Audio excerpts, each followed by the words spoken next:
Okay, great. So it's Bill Nelson. And tell me about, what's the title of your book?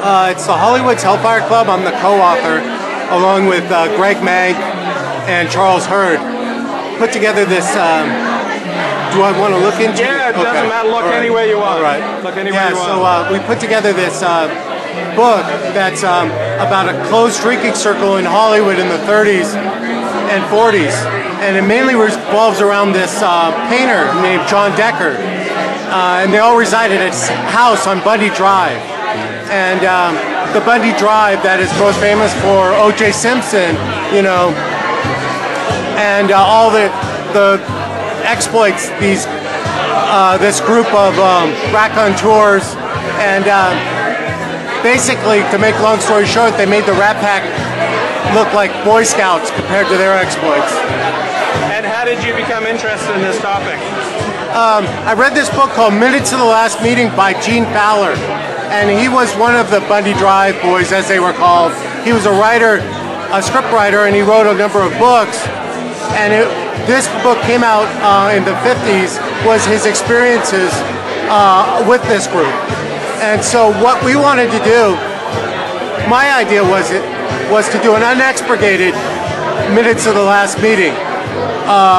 All the stuff that Gene Fowler couldn't put in Minutes to the Last Meeting, we could put it in current day, you know, contemporary. What's the exact address? Do you remember? Yeah, 419 North Bundy. So that's Bundy and what? Bundy and Sunset, about a half-mile north on Bundy from Sunset. So there are three authors. What was your role in the book? Well, what was it was a collaboration because all these authors are from different parts of the state or country. And what we wanted to do was join forces and make one book. We were all kind of going in different directions. And no one had really done anything on this artist, John Decker. So we all kind of got together and we have mutual interests on this one artist. And so we were all doing different projects. Greg Mank is more of the author because he's done a lot more books. So he's basically the catalyst when it comes to writing. So he did most of the creative aspect of it. He combined Charles and I's work in interviews and made it a cohesive theme throughout the book, kind of. Got it. What surprised you in your research, if anything? The most surprising thing to me was the forgeries that the artist did. There's a Rembrandt that Harvard claims is in Harvard's gallery in Massachusetts. They have a Rembrandt. Turns out it's John Decker forgery. That we uncovered. And the incest that went on, too, between Decker and his daughter. So, and then possibly Barrymore as well. How did it affect you, researching, delving, and living in this stuff? Well, anything you do that you immerse yourself in, I think you become infected with. So yes, it was emotionally did affect me deeply because you start thinking about these people. You like I said, you become infected with them, and so it's a lot of strong emotions on both ends. Because these guys were so extreme, it affects you extremely. So did you end up committing incest? Not necessarily.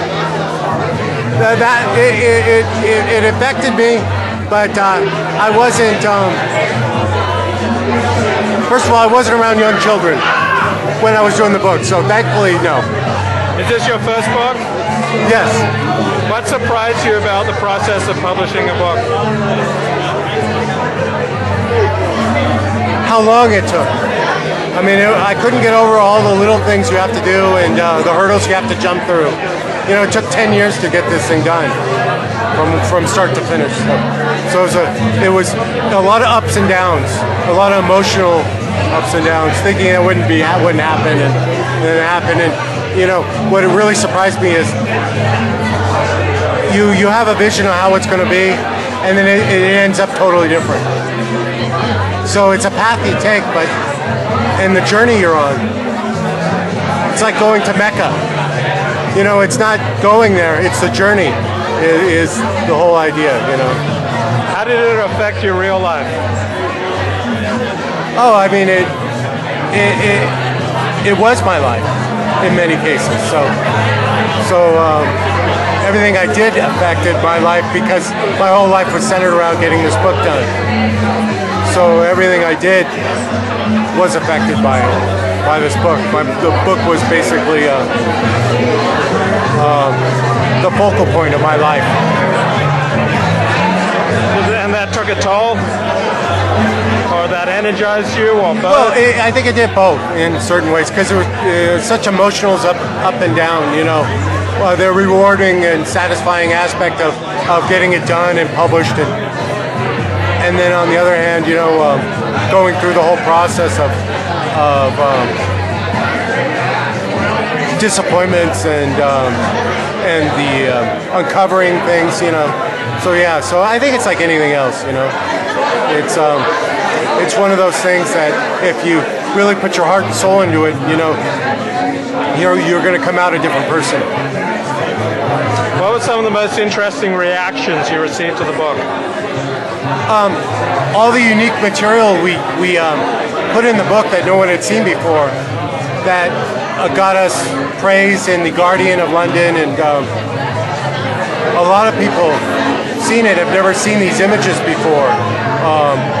A lot of Hollywood images that we used in my own personal collection, a lot of Decker paintings. And I think that surprised a lot of people that were jaded over the years, because a lot of people that are from Hollywood have seen it all, you know, and they were really surprised by what they saw in the book.